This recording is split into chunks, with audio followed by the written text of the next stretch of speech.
সদৌ অসম ছাত্ৰ সন্থাৰ সন্মানীয় সাধাৰণ সম্পাদক লুৰিণজ্যোতি গগৈ ডাঙৰীয়াই শ্বহীদ তৰ্পণ কাৰ্যসূচী মুকলি কৰিছে। অংশগ্ৰহণ কৰিছে সদৌ অসম ছাত্ৰ সন্থাৰ সন্মানীয় সভাপতি দীপংকৰ কুমাৰ নাথ ডাঙৰীয়া আৰু সন্মানীয় মুখ্য উপদেষ্টা সমুজল ভট্টাচাৰ্যৰ লগতে কেন্দ্ৰীয় নেতৃবৰ্গ আৰু এইটো শ্বহীদ তৰ্পণৰ সংগীত সংগীত আমি আৰম্ভ কৰিবৰ কাৰণে অনুৰোধ জনাইছোঁ।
ইতিমধ্যে শ্বহীদ তৰ্পণ কাৰ্যসূচী মুকলি কৰা হ'ল।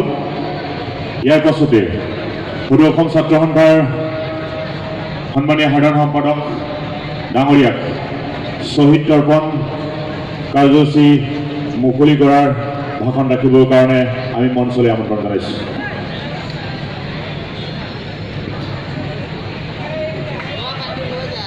আমি কোৰাছ দলটিক আমি ধন্যবাদ জ্ঞাপন কৰিছোঁ। তেখেতসকলক শাৰী পাতি আমি